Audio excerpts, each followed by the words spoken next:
Blowout saison 2, épisode 5, épisode de la rentrée. Et oui, on est mi-septembre, mais voilà, c'est comme ça, ainsi va la vie. Du coup, épisode avec Valéra. Super épisode, merci d'avoir accepté l'invitation. Et bonne écoute. Bonjour.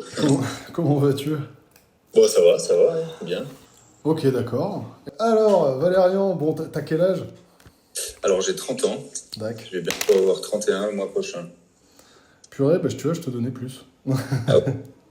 Merde, ça veut dire que j'ai l'air vieux. Aïe, aïe, aïe. Non, mais en même temps, on s'est pas tant croisé que ça. Moi, j'ai juste... Longtemps qu'on s'est pas vu. Ouais, ça fait longtemps, ouais. Mais moi, je garde juste un super souvenir du tatouage que tu m'avais fait à la Boucherie Moderne il y a de ça quelques années maintenant. Ouais, je le vois là sur ton Ah épaule. bah là, tu le vois tout à fait. Et je dois reconnaître que pour la zone clavicule, base du cou, etc., sans te mentir, c'est la cica la plus chill que j'ai jamais eue. Ah, trop bien. Donc ouais. moi déjà, ça m'avait un peu hypé à l'époque parce que j'aimais ton taf. Et en plus, quand je t'ai vu sortir la Dan Cubine, je t'avoue que j'ai un peu sué parce que je me suis dit oh, Dan Cubine, ça tape, je vais avoir mal, flemme. Et en fait, ça s'était super bien passé. Non, mais je pense que j'ai pas l'impression d'avoir une main lourde. Et en soi, en plus, j'ai changé. Je bosse plus avec Dan Cubine. Je suis repassé à la colle. Ok. Mais je pense que j'ai toujours eu la main légère, même sur les trucs, même surtout sur des zones comme ça en plus. Mais ouais, je préfère y aller soft, toi, vraiment douce. Vu que t'en parles, d'habitude c'est pas forcément le sujet qui tombe de suite, mais vu que t'en parles, je vais sauter dessus. Donc tu es revenu à la coil, c'est-à-dire que tu as commencé avec des coils, t'es parti sur d'autres trucs. Ouais, bah j'ai commencé avec des coils. Tu sais, quand j'ai commencé à tatouer, Fifi m'avait filé un peu de coils. J'allais, je sais pas, un fine liner, un fat liner et un shader peut-être, tu vois. Et j'ai essayé pendant peut-être les 2 premières années. Et j'y arrivais, mais en même temps, j'y pigeais pas vraiment grand-chose. Et puis un jour, j'ai juste essayé à l'incubine. C'est juste par faute de connaissance des coils. J'ai essayé à l'incubine et c'est vrai que ça marchait, que c'était plutôt stable. Tu sais, il n'y avait pas besoin de chipoter tout le temps. Ouais. Et c'est après en allant en tatouant aux États-Unis et en rachetant une colle à un des gars de Name Brand où là j'ai vraiment commencé à retrouver du plaisir avec la colle parce que en fait c'était des machines super bien réglées qui juste tapent parfaitement bien avec un bon amorti et je me suis habitué. Je pense qu'en fait la colle c'est un outil en fait c'est l'outil parfait pour moi. J'ai aucune haine envers les pennes, tu sais, envers les hybrides, les danculés, etc. Je pense que tout fonctionne bien, tout dépend de ta façon de tatouer. Mais personnellement, moi en tout cas, la colle c'est top parce que juste il y a cette souplesse et puis c'est déjà un bel objet aussi, ça fait plaisir de travailler avec. Oui, c'est sûr que c'est tolérant. Et, on en a souvent parlé dans le podcast, mais il y a ce paramètre softness qu'on retrouve quasi exclusivement sur les coils. Alors maintenant, il y a beaucoup d'hybrides qui ont une approche de cette notion-là en ajoutant des ressorts et des choses comme ça. C'est plutôt appréciable. Ouais. On l'a même vu dans des pennes qui ont une option un petit peu pour avoir cette espèce d'amorti qu'on peut trouver. Okay. Ouais, mais je trouve quand même que la colle en soi, j'ai essayé des pennes, j'ai essayé des trucs un peu de tous les hybrides machin, mais je sais pas, je trouve que la colle, c'est aussi le truc que ça dure longtemps, tu vois, tu peux garder ça une vie, si tu sais comment changer les ressorts. Maintenant, j'ai appris, du coup, je sais comment changer les ressorts, comment les couper, etc. Et en vrai, ça tient une vie et c'est ça qui est top. C'est aussi dans mon approche un peu, éco-friendly où genre, j'ai pas non plus envie d'acheter des machines qui pètent après 2 ans, puis en racheter une. Je trouve que la colle, c'est un peu écolo en soi, tu vois. Non, je vois ce que tu veux dire. Ouais, ça rejoint même la logique des tubes inox, ce genre de choses. Hein. Nous, je sais qu'au shop, c'est ce qu'on utilise. Et bon, voilà, mine de rien, il y a une certaine fierté aussi à se dire que le travail un peu plus laborieux, effectivement, on est moins dans le jetable et tout, mais c'est honorable. Ouais, à fond, tout à fait, ouais, c'est clair. Du coup, bon, je pense qu'on va revenir un petit peu sur ces volets-là parce que c'est toujours intéressant, mais on va quand même commencer par le plus important parce que t'as lâché un nom, t'as lâché Fifi. Donc, pour moi, c'est primordial de commencer à parler de ton parcours. Ouais. Donc, question toute con, hein, mais voilà, à partir de quand tu t'es dit, ouais, c'est ça que je veux faire, ouais. Bah, en vrai, j'ai toujours eu un attrait au tatou depuis très jeune. Tu sais, j'ai un oncle qui est biker et il avait des tatous. Et c'est un peu comme ça que j'ai découvert cet univers-là. Et puis ça m'est passé ado où voilà, je me suis jamais vraiment vu tatoueur ou quoi que ce soit. Je dessinais pas vraiment des masses non plus pour pouvoir prétendre l'être. Et puis après, arrivé à 18 ans, j'ai commencé à me faire tatouer, j'ai kiffé ça, puis voilà, j'en ai fait de plus en plus, et puis plus j'en faisais, plus il en fallait, parce que j'avais cette espèce d'obsession de remplir le corps, tu sais.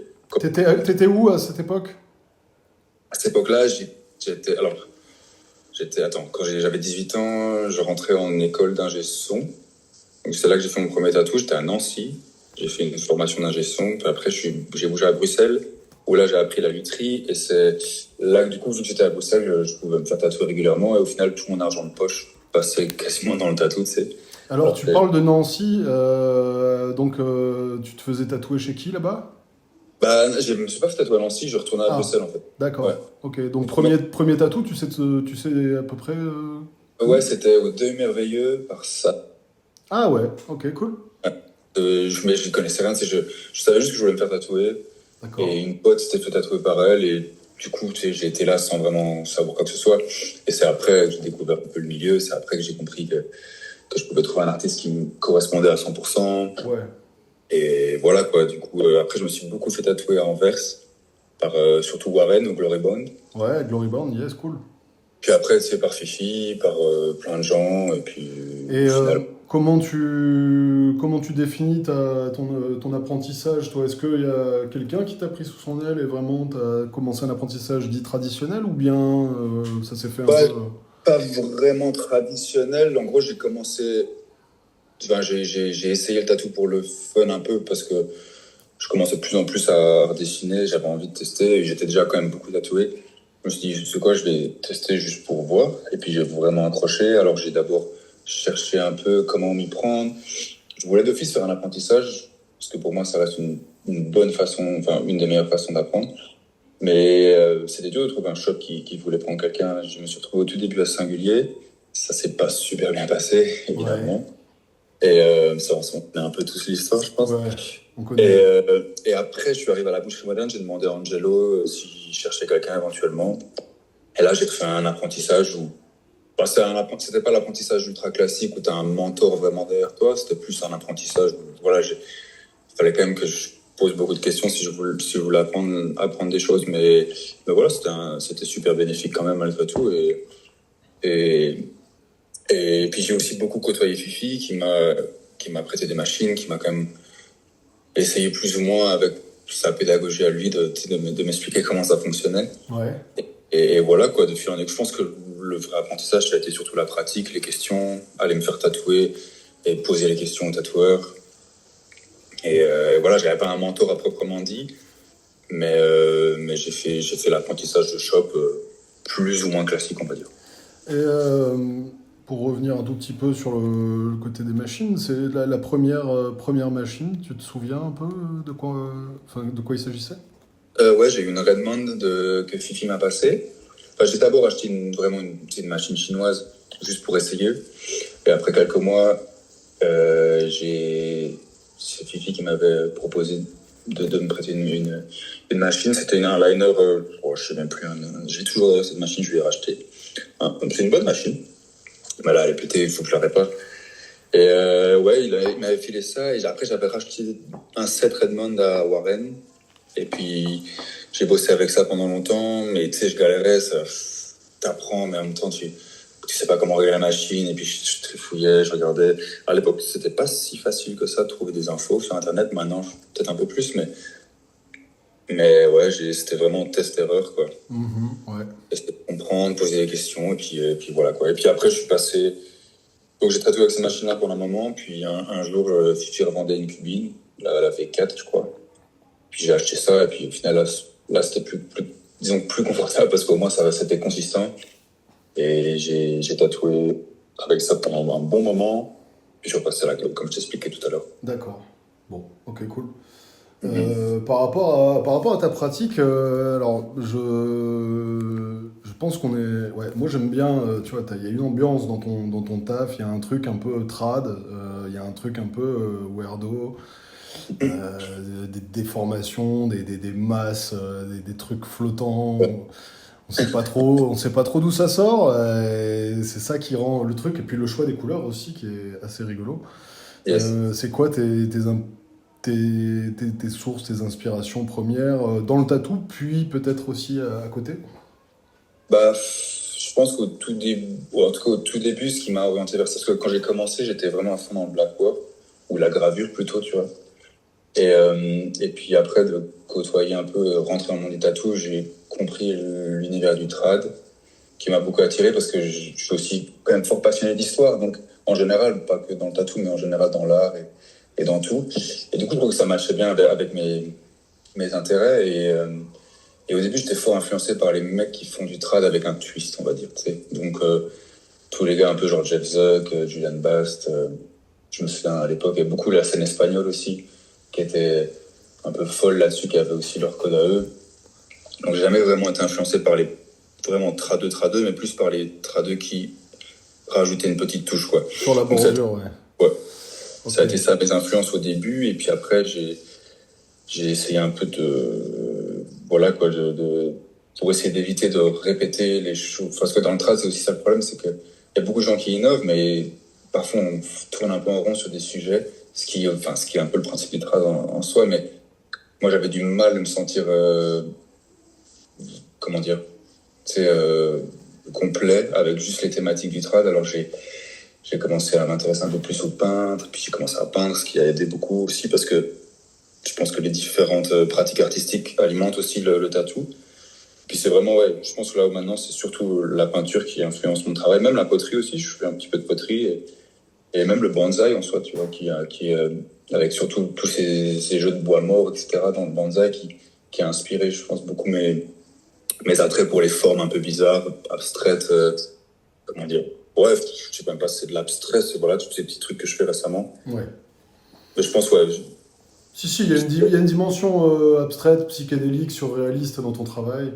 Mais ça, oui, ça me fait penser, il y a toute une scène un peu trad américaine ou même internationale qui utilise tous les codes du trad, ou en tout cas les apparats, mais qui se l'approprient complètement avec une touche particulière. Ouais, à fond. Et ça fait... C'était ça mon attrait au tout début, c'est ça qui m'a vraiment fait kiffer dans le tatou, et je pense après en grandissant dans ma pratique, je me suis rendu compte aussi que je suis pas né dans le trad américain, je suis pas américain, c'est pas ma culture. Et d'une certaine façon, j'avais un peu le sentiment de pratiquer quelque chose qui m'appartient pas, parce qu'en soi, c'est pas réservé aux Américains, mais moi, en tout cas, personnellement, je me sentais pas à 100% fité dans cette scène. Alors du coup, voilà, j'essaie un peu d'amener, bien que j'adore, mon tatou, c'est un peu les codes, hein, c'est un peu bold, les shadings à la façon trad. Mais maintenant, je dérive beaucoup des sujets, quoi. Avant, j'avais tendance encore à faire beaucoup de sujets trad. Et là, voilà, quoi. C'est plus un truc qui me fait de temps en temps, ça va, j'arrive à trouver un twist et à les faire d'une façon qui me plaît, mais de plus en plus, mes intérêts sont plus là, quoi. Et par rapport au marché actuel, j'aime pas trop ce mot-là, mais comment ça va pour toi? T'arrives à bosser convenablement? Bah, là, je bosse plutôt convenablement parce que je suis rentré dans ma région, et vu qu'il n'y avait pas vraiment de tattoo shop là-bas, j'en ai un peu ouvert un parce que voilà, c'était un peu une seule option, tu vois. J'étais parti en voyage et je suis rentré, j'en pouvais plus de Bruxelles. Alors voilà, mon idée c'était un peu de rentrer aux sources et d'essayer ça. Donc je bosse. Après, c'est beaucoup du walking quand même. Mais ça me change pas vraiment de Bruxelles parce que mes motifs, c'est pas quelque chose qui me faisait vivre à 100%. Ouais. Je pense déjà, ça touche une scène qui est un peu niche dans le trad, qui marche bien. Aux États-Unis, en tout cas, j'ai plutôt bien booké, mais ici, voilà, c'est pas. Il faut aussi une clientèle qui est un peu éduquée à ce style-là. Ouais. Et il n'y en a pas des masses. Donc, j'ai quand même des gens qui aiment mon travail, qui ont un attrait à ça, mais c'est pas énorme, quoi. Disons que si je faisais que ça, j'en vivrais pas. Mais avec le walking, que j'adore faire aussi, j'arrive encore toujours à vivre du tatouage malgré cette période de crise qui est un peu difficile. Mais c'est bien que tu abordes aussi le truc du walk-in. Je te montre pas qu'il y avait aussi au tout début du podcast la volonté de renouer un tout petit peu aussi avec ce truc du walk-in, puisqu'en fait j'ai l'impression que pendant plusieurs années, là, sur la dernière décennie, 15 ans, bon nombre d'artistes ont plutôt cherché à se spécialiser, ce qui est une super bonne chose, hein, ça fait évoluer le milieu. Mais le walk-in fait quand même complètement partie du job de tatoueur. Certains n'en ont même jamais fait et n'en feront probablement jamais. Mais faut pas oublier que dans la grande majorité des tatoueurs et tatoueuses de ce monde, c'est le walk-in qui fait bouffer, quoi. Ah ouais, complètement, ouais. Bah, pour moi, ça fait partie... c'est la culture du tatou. Et je veux dire, le tatou, à la base, c'est un artisanat, c'est un service. Et qui suis-je pour commencer à refuser des choses que je considère mauvaises ou peu importe. Enfin, tu sais, pour moi, c'est un service rendu et c'est normal, quoi. Ça fait partie du travail, c'est super important. Et puis, en même temps, ça enrichit beaucoup ta pratique personnelle parce que tu apprends des choses. Déjà, tu apprends à maîtriser plusieurs faisceaux d'aiguilles, tu apprends à maîtriser différentes techniques. Après, il y a plein de choses que je sais pas encore faire, hein. J'ai des potes qui font du trad, ils gèrent le réalisme comme des dingues. Moi, j'en suis incapable, tu vois. Après, j'ai jamais demandé non plus, j'aimerais apprendre, mais c'est dur. C'est des domaines qui sont durs si t'as pas quelqu'un derrière toi. Mais j'ai encore envie d'apprendre plein de nouveaux trucs. Je trouve que c'est indispensable. C'est vrai que le walk-in, ça reste une super bonne école, hein, parce que sortir de sa zone de confort, enchaîner des trucs fine line alors que toi tu as juste envie de faire des bold lines, au final ça peut paraître un exercice ardu, mais en fait c'est une super école. Complètement. Je veux dire, quand tu apprends à tracer un truc super fin, après le reste roule plutôt bien, quoi. Carrément. Je sais pas, j'ai jamais trop compris. Je peux comprendre que c'est un peu moins, c'est peut-être un peu moins bandant de faire des trucs des fois surtout à la chaîne quand on a beaucoup enchaîné comme ça, mais je sais pas, pour moi c'est comme on dit, quoi, c'est indispensable. Revenir un peu sur un truc un poil plus technique, c'est quoi ton faisceau d'aiguilles préf, ta marque? Est-ce qu'il y a quelques références comme ça où tu te vois pas travailler sans, quoi? Je trace pour mon travail perso, en tout cas, c'est toujours à la 14. Ouais. Et je l'ouvre de façon un peu différente en fonction de la taille du flash. C'est vraiment gros, je l'ouvre beaucoup. Ou alors parfois un peu la 12 de chez Black Law. Mais voilà, j'ai toujours travaillé avec Black Law pour depuis, je sais pas, peut-être 4-5 ans. Et maintenant, je suis passé à Smith Street. Okay. J'ai essayé un peu. Black Law, c'est quand même cher et puis c'est souvent en rupture de stock. Ouais. Après, ça reste, au final, le prix de l'aiguille, ça reste quand même rien du tout. Mais j'ai envie de tester un peu Smith Street. Là, j'ai reçu mon package la semaine dernière. J'ai pas encore eu l'occasion de tester.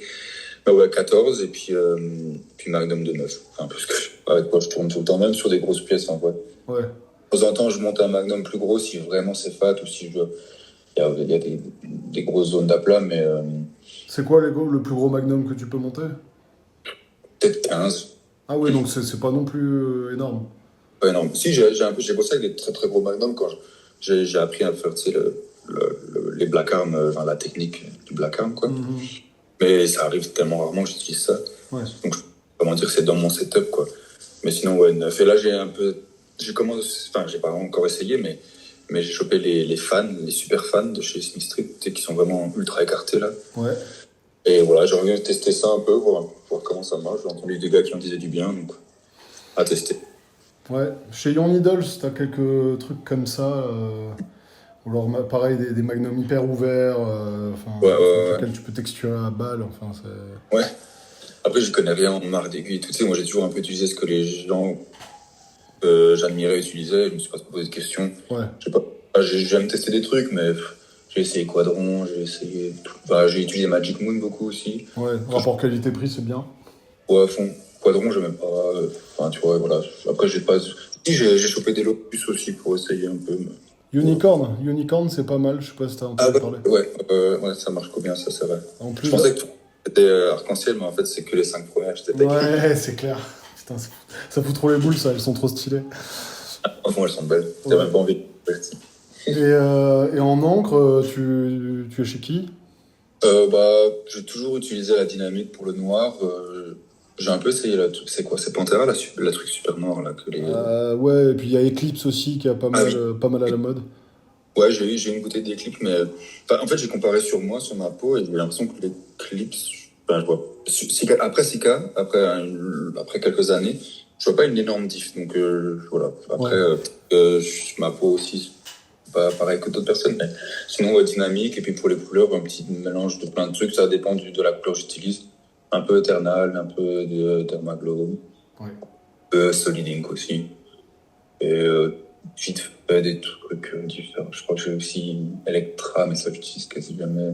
Mais ouais, quand même beaucoup Eternal. Après, bon, Eternal, tout le monde ne kiffe pas trop. C'est les bonnes couleurs, mais voilà, elles n'ont pas forcément ultra bonne réputation apparemment. C'est vrai. Ouais. Je trouve que ça marche quand même bien, mine de rien. Moi, Mais moi, j'avoue que je voilà. suis bien Team Dermaglow, hein. Je trouve que ça reste. Ouais, c'est clair que ça marche bien. Ça dépend quand même de leur couleur. Il y a des trucs que je suis un peu moins fan. Ils ont un rouge un peu clair rosé qui est chelou, là, je sais plus comment il s'appelle. Ouais. Mais le jaune est dingue, le red, là, je crois que c'est trop red, je sais plus. Mais en plus, Incroyable. elles sont très fluides, je trouve, comparées à d'autres. Et Ouais. bah, moi, perso, pour la couleur, je préfère, quoi, de ouf. Ouais, à fond. Ouais, ça marche, ça marche. Voilà, c'est clair que ça marche de ouf. Maintenant, c'est un peu galère quand même de les trouver, mais... Ouais, c'est vrai, ouais.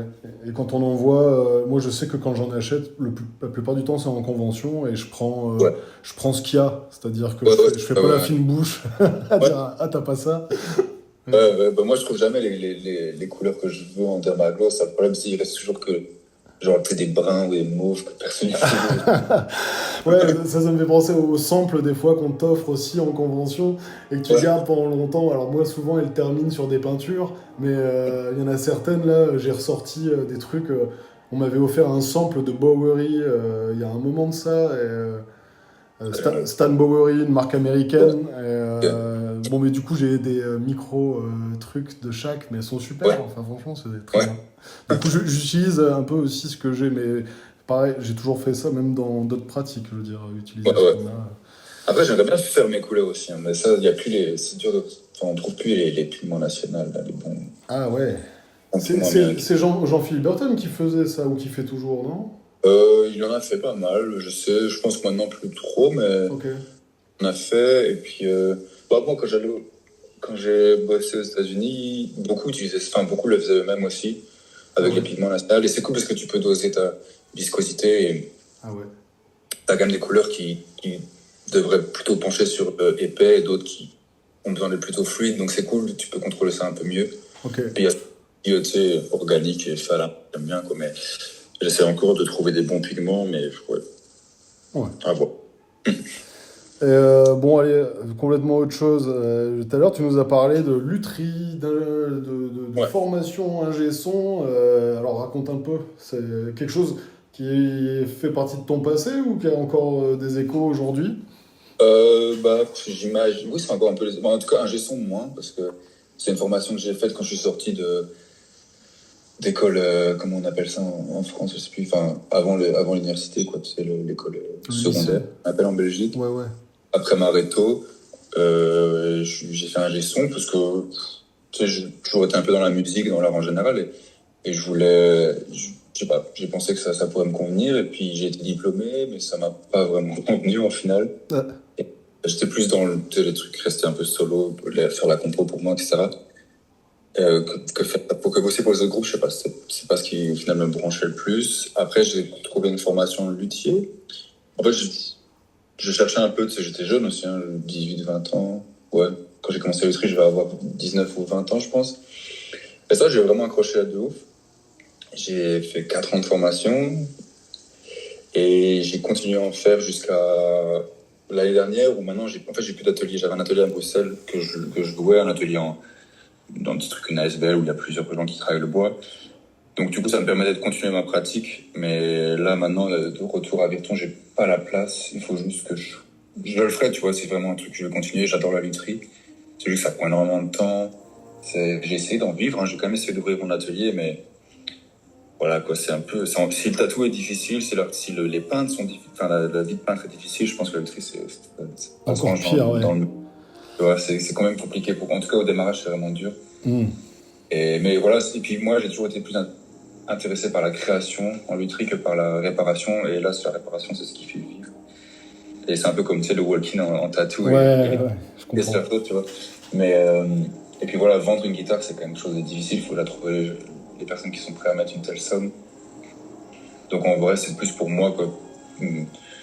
J'en ferai encore, c'est sûr. Je sais qu'à un moment donné, je vais me faire un petit atelier dès que j'aurai une maison, dès que j'aurai un truc, tu sais. Petit à petit, ça, je vais depuis jamais lâcher ça, quoi, parce que j'adore. Mais... Et tu joues toujours de la musique? Ouais, je joue toujours de la musique, plus aussi activement qu'avant. J'étais dans quelques groupes avant, mais là, pour l'instant, c'est calmos, quoi. Je commence à apprendre le banjo, puis voilà. Ok. Je reste occupé un peu dans la musique, mais c'est vraiment pour passer le temps. C'est quand même dur arriver à rester actif dans tous les domaines, parce que bon, il y a la peinture. Bah oui, tu m'étonnes. Il y a le tattoo, je fais un peu de poterie aussi maintenant, puis il y a les bonsaïs qui me prennent beaucoup de temps, parce que bon, c'est quand même du taf, de toute façon. Et puis voilà, j'ai toujours été un peu un touche-à-tout plutôt que... Mais oui, je vois ça, ouais. J'ai l'impression que tu cherches pas mal, enfin, t'as plusieurs disciplines et... Ah ouais. Ouais, c'est important, je pense. Enfin, en tout cas, pour moi, pour pas devenir pro, c'est important. Je suis un peu comment dire? Je suis un peu lent au démarrage, tu sais, quand vraiment en peinture, en dessin ou quoi, je procrastine beaucoup, mais une fois que je suis lancé, ça va. Mais par contre, si je reste trop longtemps sur la même discipline, j'ai tendance un peu à phaser et ouais, il me faut autre chose, quoi. C'est pour ça que là, maintenant, je me suis trouvé mes 4 petites activités principales où je m'épanouis bien et au final, ça complémente un peu le reste, quoi, parce que, comme je disais, avec le bonsaï et tu vois, tous les jeux de bois mort dans le bonsaï qui sont au final très artistiques, c'est une pratique super artistique, bah, ça influence aussi mon dessin, la poterie aussi, d'une certaine façon, parce que là, ouais, en plus des bonsaïs, je collectionne les cactus aussi maintenant et je fais des pots à cactus. Parce que tu vois, dans le bonsaï, il y a. Enfin, là, je m'évade un peu, mais. Vas-y, c'est trop bien. Dans le bonsaï, comment dire? Dans l'art du bonsaï, le pot sublime le caractère de l'arbre, tu vois. Ouais. Et sauf que dans l'art du cactus aussi. Et en poterie, du coup, c'est plutôt des pots qui doivent un peu rappeler la roche, le côté aride, le désert, etc. Du coup, c'est encore plus free que le bonsaï en soi, parce que c'est des pots super abstraits, tu peux faire des blocs comme des faux blocs de béton, etc. Et voilà, en ce moment, je m'amuse à fond. Et ça devient d'où cet attrait pour les plantes? Bah, je sais pas, en fait, je pense que ça vient un peu au début. Ma mère a toujours eu beaucoup de plantes à la maison et j'ai toujours aimé un salon un peu vert, tu sais, avec plein de jolies plantes. Et puis, j'ai découvert le bonsaï. Voilà, tu sais, j'ai vu des trucs. Même dans le tattoo, il y a quand même pas mal de gars qui font du bonsaï. Et je me suis intéressé un peu comme ça. Et puis, ouais, je sais pas, un jour, je me suis dit, vas-y, il faut que j'essaye. J'ai trouvé un prof, on a la chance d'avoir une grosse scène bonsaï en Belgique. C'est surtout côté flamand, mais le plus gros rassemblement de bonsaï européen, il se fait à Genk. Et du coup, en fait, il y a une énorme scène bonsaï en Belgique.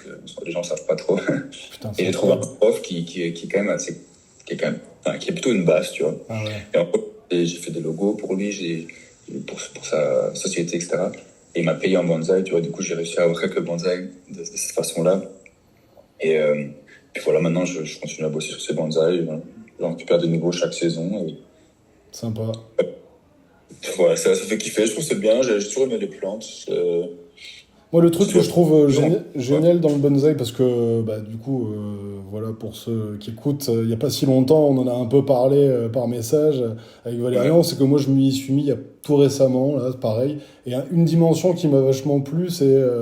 tu sais, je voyais pas mal de vidéos passer avec des mecs qui, juste en observant les plantes lors de balades, etc., ils voyaient par exemple une excroissance sur un arbre ou un truc. Ouais. Et tu sais, j'ai adoré ce côté observation, imaginer ce qu'on pourrait en faire, et récupération in situ, tu vois, d'une déformation un peu naturelle. Et ensuite, effectivement, la manière de le poser sur le pot, etc. Enfin, il y a tout un truc. J'aime bien cette idée aussi de récupération, d'observation. Enfin, c'est très contemplatif en fait. Ben, ce qui est ouf, c'est que c'est vraiment une pratique. En fait, c'est super artistique et quand tu rentres un peu dans ce domaine, tu te rends compte que chaque grand bonsaï sensei, il a sa patte, quoi. Tu peux reconnaître. Il y a des bonsaïs, je peux dire quelle est surtout chez les Japonais, parce qu'ils ont quand même une touche de dingue.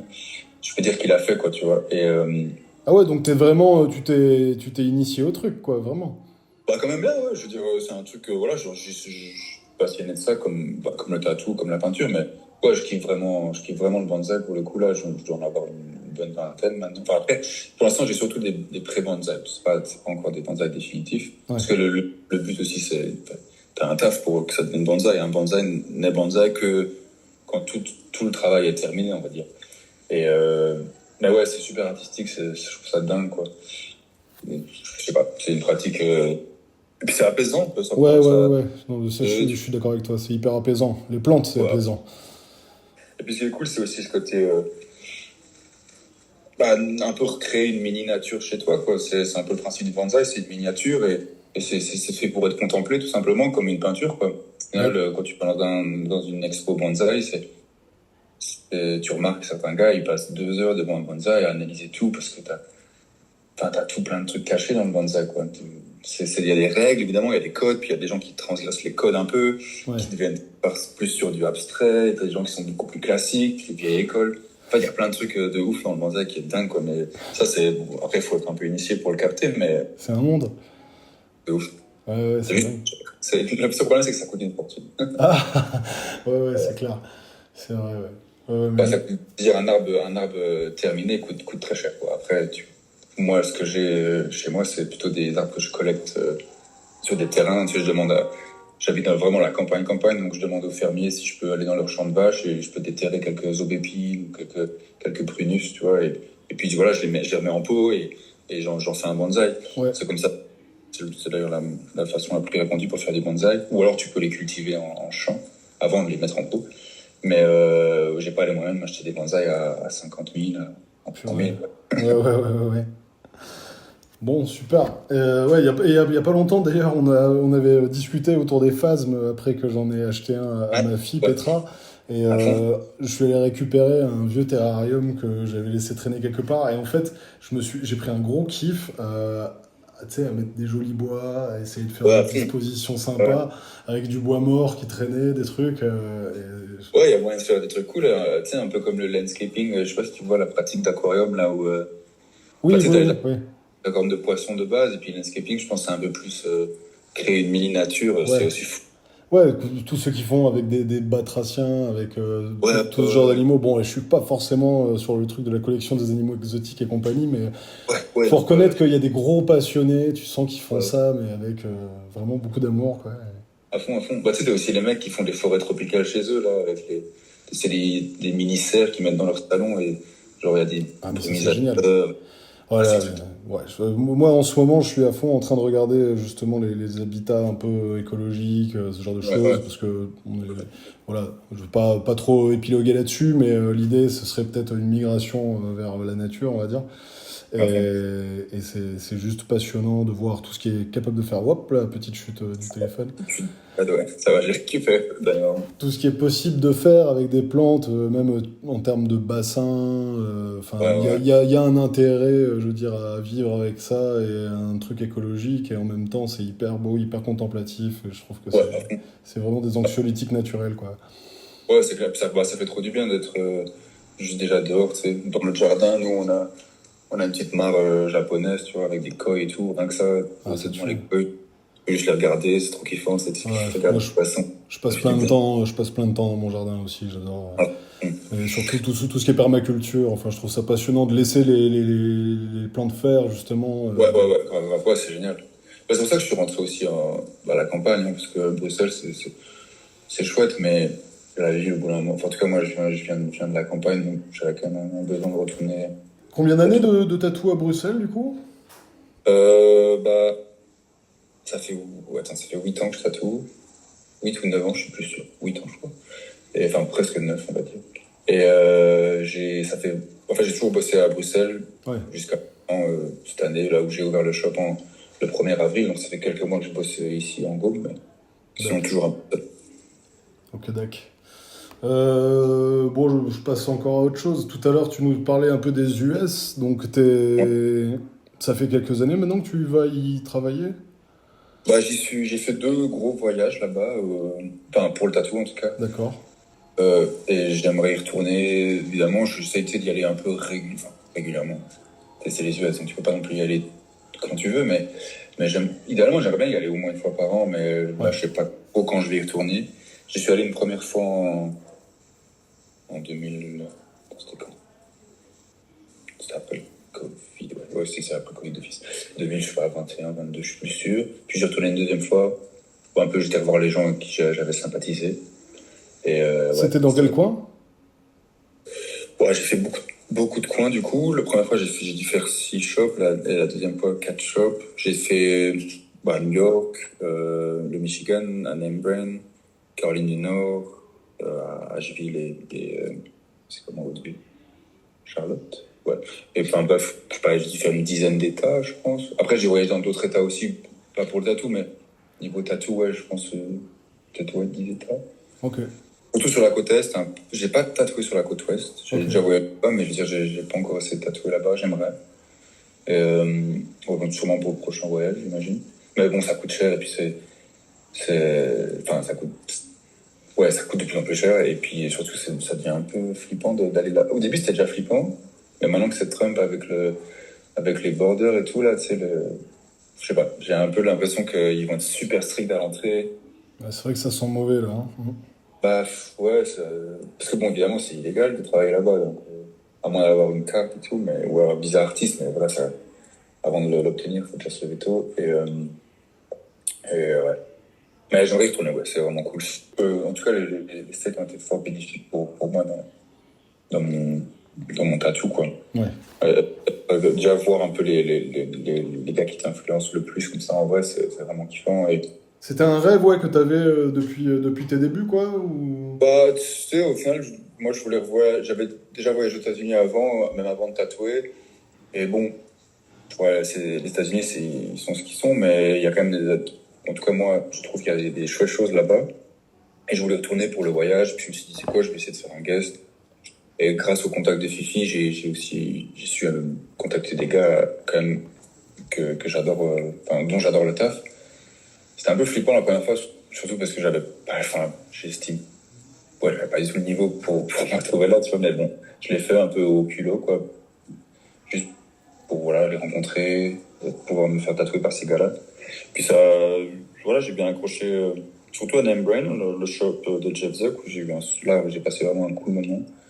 Tous les gars, ils sont vraiment super cool et ils ont vraiment un bon mindset. Enfin, ça correspondait à moi, ce que je recherche dans le tatou, quoi. Et qu'est-ce que tu recherches, du coup, dans le tatou? Bah, le côté plus artistique, plus free, tu vois, plus... Évidemment, tu as une base de code qui est le trad, mais voilà, tu essaies de t'émanciper un peu de ça, tout en respectant ça à la fois. Je sais pas, c'est un peu un drôle de truc, mais j'aimais bien. Et puis c'était surtout dans un mindset plus... un peu moins ultra shop de grosses villes, méga capitalistes. Et c'est un peu plus retiré dans une petite ville. Ils sont tous pour accès nature, etc. Qui se demandent un peu, quoi. Ouais. Puis ils étaient super accueillants aussi, tu vois. Ça, c'est cool parce que et les shops aux States, c'est un peu... ou même en Europe, tu sais, quand tu fais un guest ou quoi, puis personne t'adresse la parole, c'est un peu genre « Salut ». Et puis il n'y a pas vraiment d'échange. Et là, c'est des gens avec qui j'ai bien connecté. Et c'est les trucs qui... Voilà, au tout début, quand je faisais des guests, ça me dégoûtait, ça, tu sais, le fait de... Le côté concurrence, un peu? Bah, ou juste que les gens, tu sais, si t'es pas quelqu'un, ou si t'as pas tant de followers, tout le monde les gens s'en battent les couilles, quoi, en fait. Oui, ouais, clairement, ouais. Parole d'un mec qui a pas dépassé les 4500 followers avec 15 ans de tatou. Je veux dire, c'est... Ouais, bah ouais, oui. Il y a même une forme, des fois, de mépris, je veux dire, de la part de certains, si t'es pas au niveau, voilà, pourquoi. Ouais.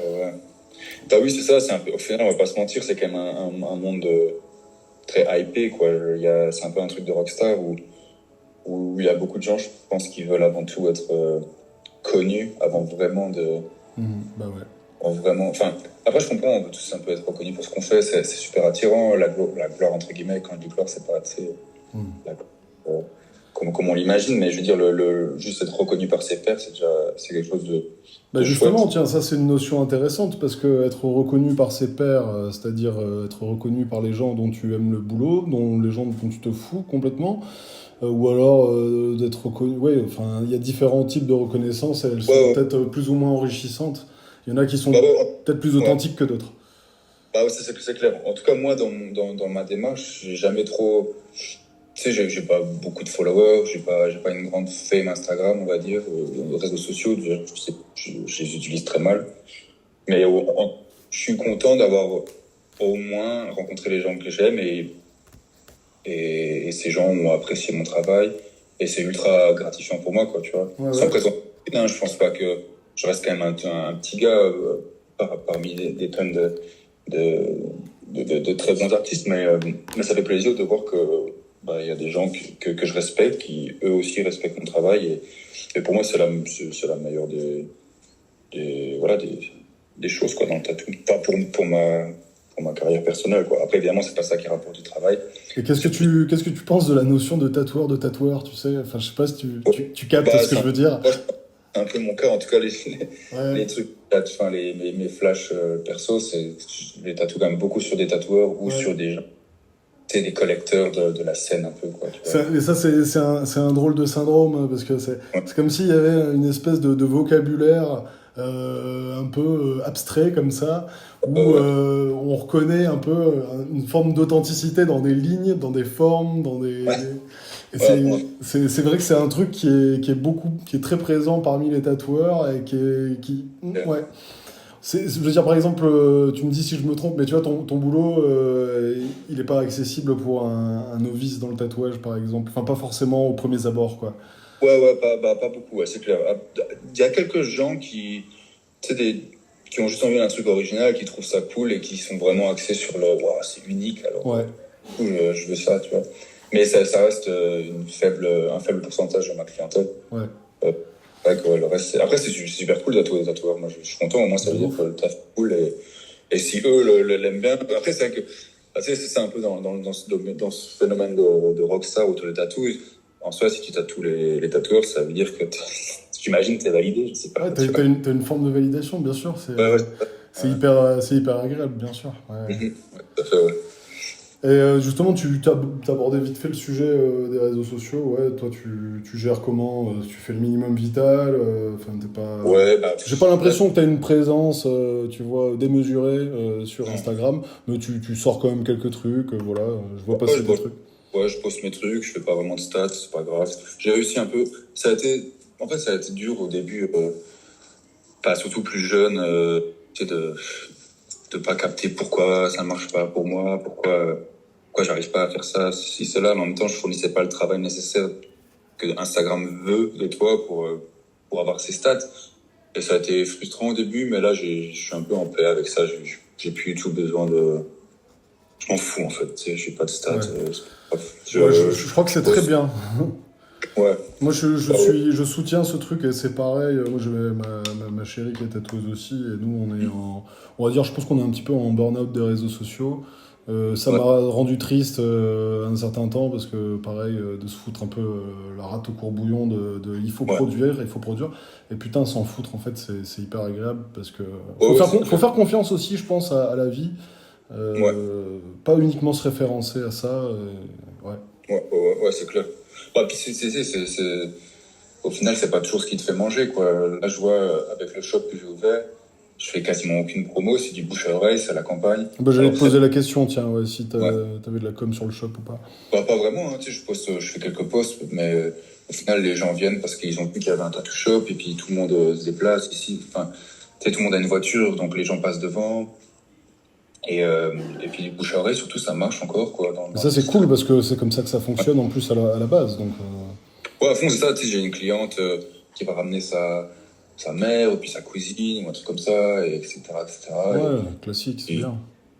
Ouais, c'est les petites villes. Moi, Virton, c'est quand même, quoi, 10 000 habitants, en comptant les villages avoisinants, tu dois arriver à 25 000, peut-être, c'est quand même, bon, tout le monde a une caisse, donc il y a des gens qui peuvent bouger de loin, mais c'est c'est une petite région où les nouvelles vont vite et où les gens parlent beaucoup. Alors voilà, il y a des aspects négatifs à ça, mais au moins ça ramène du monde. Et puis si tu fais bien ton travail, bah voilà, tant que t'es respectueux des gens, je pense qu'on revienne quoi, c'est plus. Et Ça passe, hein. depuis que tu es installé, est-ce que t'as de la demande d'apprentissage, par exemple, ou tu vois C'est marrant passer... que je viens de recevoir un message il y a 3-4 heures justement pour ça.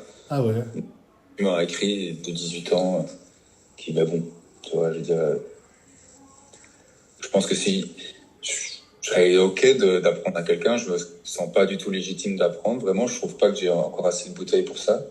Maintenant, si vraiment quelqu'un se présentait avec tu sais, déjà un bon level de dessin et un attrait pour ce que je fais, et en tout cas pour la scène dont je suis parti, je serais peut-être tenté d'apprendre à quelqu'un, tu vois. Bon, essayer. Après, je prétends pas du tout être bon pédagogue, je sais pas, mais voilà, quoi, j'estime pas être légitime d'apprendre vraiment. J'aimerais plus tard, peut-être, ouais. J'ai bien aimé voir aux États-Unis, justement, les gars, genre Jeff Zuck avec son apprenti ou quoi, où tu vois que c'est vraiment un échange de savoir et c'est pour moi le vrai apprentissage comme il doit être. C'est genre quelqu'un qui, certes, tu fais le taf de merde, mais par contre, derrière, tu reçois des trucs de dingue, quoi, tu vois, genre, j'ai vu ce gars, j'ai oublié son nom, qui était l'apprenti de Danny Reed. Et je veux dire, en 6 mois de tatou, voilà, il savait tout faire, quoi, tu vois. Danny, un mec super clean avec une technique de malade. Le gars tatoue comme lui maintenant, après même à peine un an de tatou. Ouais, il a fait du taf de, voilà, il a fait les trucs chiants de l'apprentissage, mais derrière, il a eu un échange de savoir qui est fou, quoi. Et ça, c'est vrai que c'est un truc que j'aime bien. J'ai toujours pris des cours dans tous les domaines, tu vois. Bonsaï, j'ai trouvé un prof, la peinture à l'huile, j'ai trouvé un prof parce que je voulais vraiment capter tous les fondements et les petits trucs un peu plus complexes. Et je trouve que voilà, tu peux apprendre bien seul, mais si on a besoin d'un apprentissage dans le tatou, il n'y a pas de raison dans d'autres domaines non plus, tu vois. Et puis, ouais, je pense que c'est cool, l'apprentissage, ça se perd un peu, mais c'est important et c'est un cool échange. Plus jeune, j'ai pris des cours de guitare, tu sais, j'ai toujours pris des cours, quoi. Il fallait bien que je prenne des cours pour comprendre comment ça marchait. Donc ouais, peut-être un jour, je prendrai quelqu'un.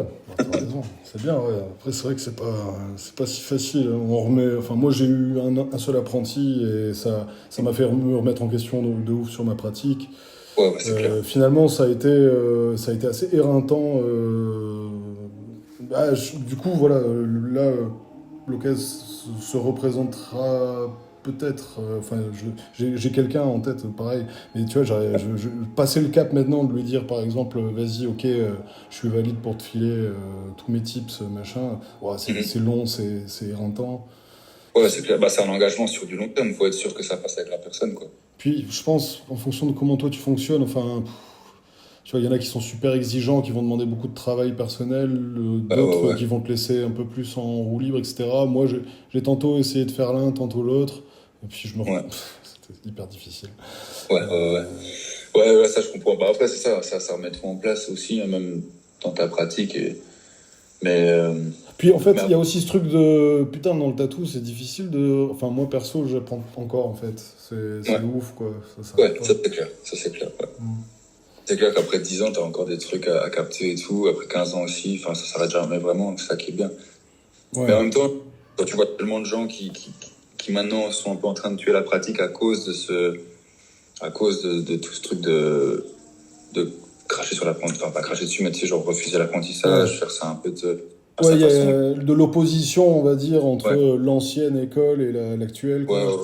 Je pense que l'ancienne école peut évoluer et l'apprentissage peut rester et évoluer un peu, quoi.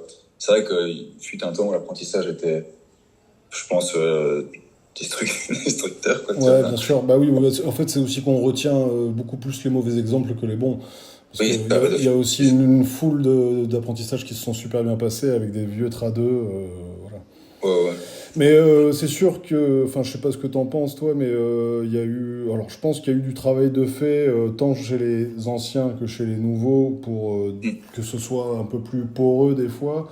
Maintenant, je sais pas comment tu le sens toi, moi j'ai l'impression que ça s'est un peu calmé à ce niveau-là, puisque d'une certaine façon, il y en a beaucoup qui ont dû accepter l'évolution du tatouage tel qu'elle est. Il y en a beaucoup qui sont partis, qui ont pris d'autres jobs, qui ont arrêté le tatou. C'est hyper triste de voir certains partir. Et en contrepartie, des gens qui ont très peu d'années de tatouage, mais qui ont déjà un niveau incroyable. Je sais pas comment tu te situes, toi, par rapport à toute cette problématique-là. Bah, en vrai, si je suis parti pour ça, c'était aussi un peu pour m'éloigner de ça, parce que tu sais, dans des shops où tu bosses avec, je sais pas, 6, 7, 8 tatoueurs, et tu traînes avec des tatoueurs, et au final, tu parles que de ça. Et moi, j'avais besoin de m'en éloigner parce que j'arrivais plus à voir clair, quoi. Et là, j'ai l'impression de jamais avoir été aussi distant avec le tatou dans ma vie que maintenant, quoi. Okay. Mais pas que avec le tatou, j'adore ça, j'adore cette pratique, mais je suis justement focus sur ma pratique. Ça fait du bien un peu, non? Ouais, ça fait du bien à fond parce que c'est quand même un milieu, tu sais, on est tous un peu tourmentés mentalement, je crois, c'est déjà difficile, ça remet en question beaucoup de choses, et puis le tatou, c'est un truc qui est exigeant mentalement, ça fait te remettre en question en permanence, il faut bosser, et puis t'as toujours ces discours de il faut hustle, il faut bosser à mort, il faut tout donner, il faut bosser 24 heures sur 24, 7 jours sur 7. Oui, mais pour moi, je trouve que pas forcément, en fait. Je trouve que ça doit pas être... Il faut aussi arriver à être heureux, avoir une belle vie, je suis tellement d'accord avec toi. Ouais. Il faut un peu redescendre de cette pression qu'il faut tout donner, il faut être le meilleur, il faut nanani. C'est surtout que c'était une pression qui marchait, je pense, à une époque où le tatou marchait, où du coup, si tu voulais faire ta place, il fallait vraiment faire ta place, mais au moins le tatou fonctionnait, tu vois. Maintenant, le tatou est en période de crise, donc c'est bien beau de se donner, mais tu vois, moi j'ai commencé le tatou, c'était le début de la période de crise. Toi, c'est bien beau de hustle tout le temps, mais bon, au final, si t'as personne, si t'as pas de scène qui apprécie ce travail-là, si t'as pas de... Tu vois, tu peux bosser toute ta vie, peut-être que tu auras des followers sur Insta, mais est-ce que vraiment ça va faire de toi un grand tatoueur? J'ai l'impression que, tu sais, aujourd'hui, il n'y a plus vraiment de... Enfin, il y a toujours des grosses stars dans le tatou, mais je sais pas, il y a tellement de tatoueurs. Ouais. Maintenant, oui, des bons tatoueurs, c'est clair, on en trouve partout. Après, est-ce qu'on va revoir des grandes personnalités, vraiment des marqueurs comme ça, comme on a pu avoir? Parce qu'effectivement, quand on s'intéresse au trad, il y a plein de noms qui reviennent tout le temps.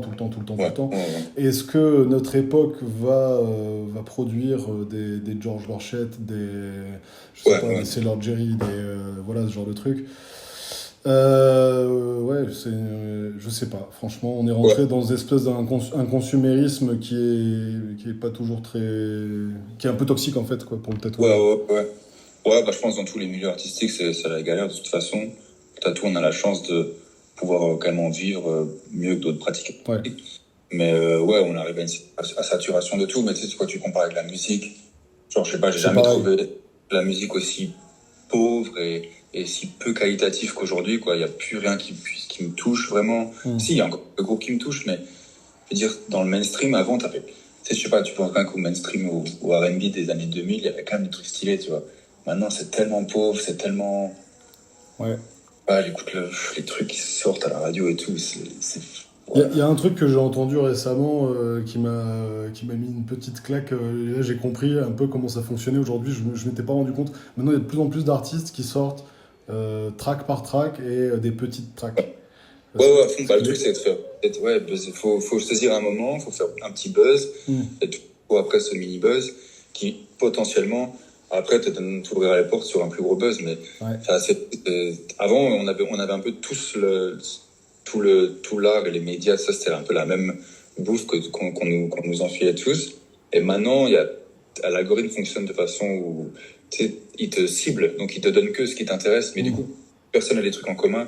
Et du coup, c'est super dur pour les artistes de toucher un large public parce que ce qu'ils font va toucher que les personnes qui ont un intérêt envers ce que tu fais. Mais du coup, ça réduit l'audience.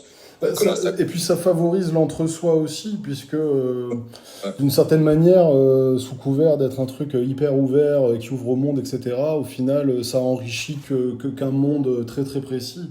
Et presque, j'aurais tendance à dire, ça nous empêche parfois d'aller s'intéresser à d'autres choses, parce que on regarde, en fait, on nous offre que ce qu'on cherchent, enfin, selon Ouais, leurs idées, quoi. c'est ça que fonctionne l'algorithme aujourd'hui. Et du coup, on a pu. Tu sais, moi, je regarde si je fais un post sur Insta, les gens qui vont réagir à ce post, ça va être des tatoueurs ou des gens que j'ai déjà tatoués. Ouais. Mais je trouve pas vraiment de nouveau. Tu sais, avant, à l'époque, t'avais Insta, il n'y avait pas de truc d'algorithme, tu faisais un post, tout le monde le voyait. Et puis voilà, c'était cool. Maintenant, ça marche plus tout ça. Et ouais, faut arriver à s'en sortir avec ça. C'est pour ça que pour moi, voilà, le tatou, c'est pas Instagram, ça se limite pas à ça. C'est pas les réseaux sociaux. Et là, je peux vivre de ça sans avoir trop d'efforts à faire sur ces plateformes. Donc, tant que ça marche, j'en profite pour rester un peu loin de tout ça. Ouais, t'as bien raison, ouais. Maintenant, s'il faut. En fait, j'arrive juste pas à prendre le pli de toutes ces démarches-là, de commenter, de liker, Ah ouais. de C'est un peu déprimant, hein. Puis je veux rien, et je suis ultra hermétique à ça parce que, je sais pas, moi, mon mental, il arrive pas. J'ai déjà du mal à bosser sur mes trucs à moi. C'est des trucs, la compta, tous les trucs qui m'intéressent pas, je n'arrive pas, tu vois. Donc, Instagram, ça rentre dans cette liste-là. Tu penses que ça t'atteint, du coup, défavorablement, je veux dire, même sur tes capacités à progresser dans ta pratique, qu'autre chose, quoi. Bah, je sais pas, donc j'imagine si j'avais plus de stats, j'aurais aussi plus de clients, j'en sais rien, tu vois. Je sais pas comment vivent les gens qui ont vraiment des grosses stats Insta. Ouais, je sais pas. En tout cas, j'essaie de pas faire en sorte que ça influe ma pratique et enfin, voilà, je dessine ce que j'ai envie de dessiner, même si ça rentre pas dans les codes ou dans les trends ou quoi. Mm-hmm. J'ai besoin de faire ce qui me fait plaisir et d'être content, quoi. J'essaie toujours de m'épater, ça sonne un peu prétentieux, mais tu sais, de faire un dessin et me dire putain, cool, j'ai su faire ça, je suis content de moi. En même temps, c'est hyper grisant quand tu te lances dans un dessin et que sur le moment, t'es un peu dans l'effervescence du truc, tu te dis j'ai jamais dessiné un truc si cool. Ça fait du bien. En fait, je pense que c'est ça le principal, c'est d'abord se faire plaisir à soi, faut s'épater soi, quoi. Et c'est pour ça aussi, quand j'ai commencé la peinture à l'huile, tu sais, au début, j'étais un peu perdu, j'étais là, what the fuck, c'est vraiment chaud. Et puis, quand j'ai réussi à faire un truc cool, j'étais là, damn, j'ai réussi à faire ça, mais c'est pas de délire. Enfin, j'étais trop content, quoi. Ouais. Et puis, j'ai continué à faire des peintures, et à chaque fois, j'essayais un peu de pousser le truc plus loin et de tenter les nouveaux trucs.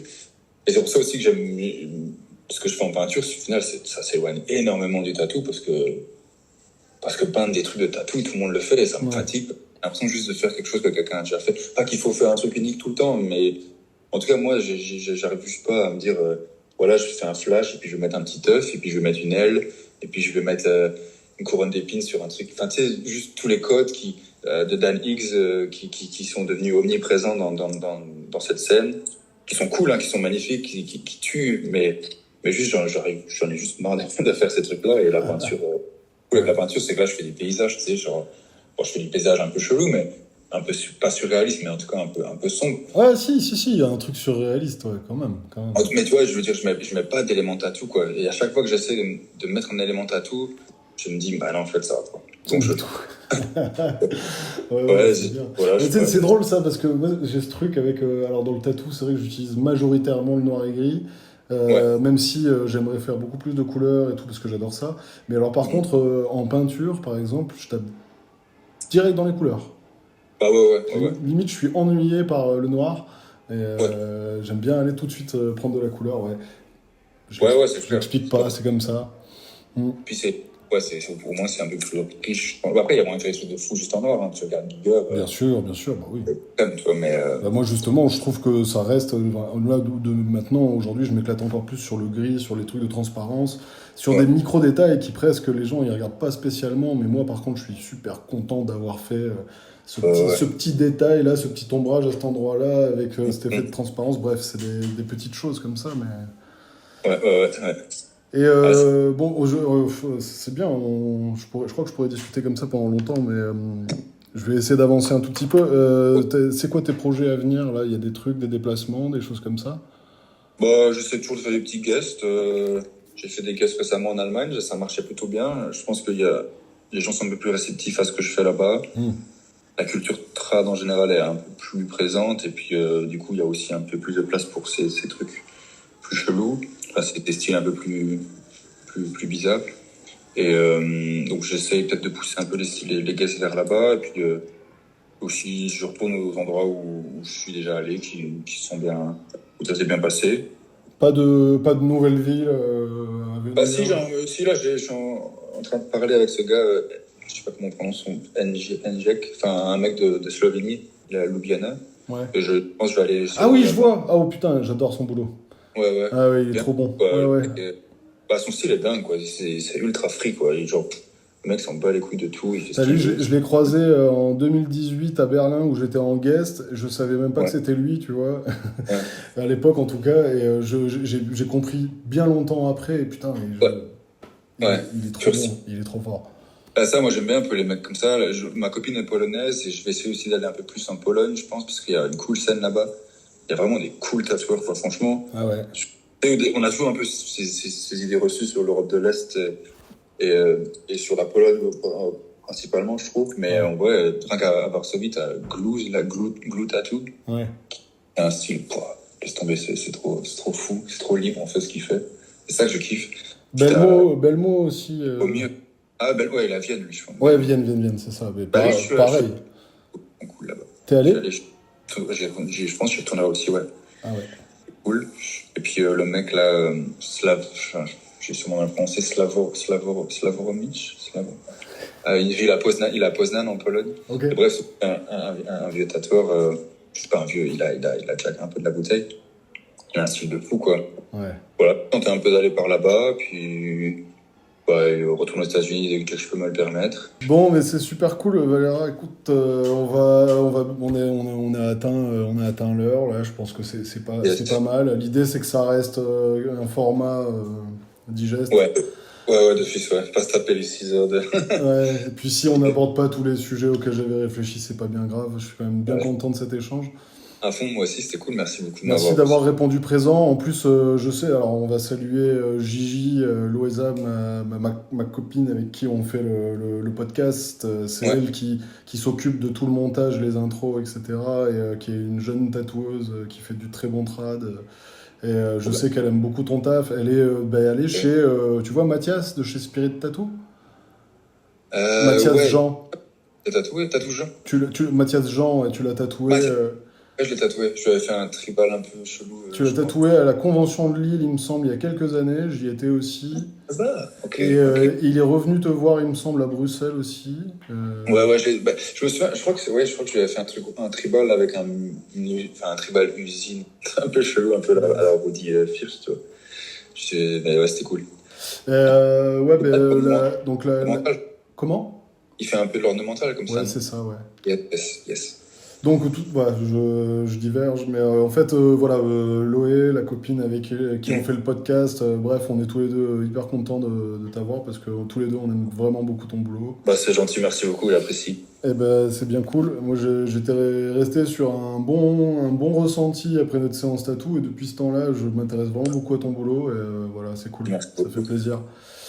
Ça Ben écoute, je te dis merci et puis à très bientôt alors et je te tiens informé de quand ça sort et voilà, et j'en profite pour dire merci à toutes les personnes qui nous écoutent et qui nous donnent des retours super positifs. On essaye de rester là-dessus.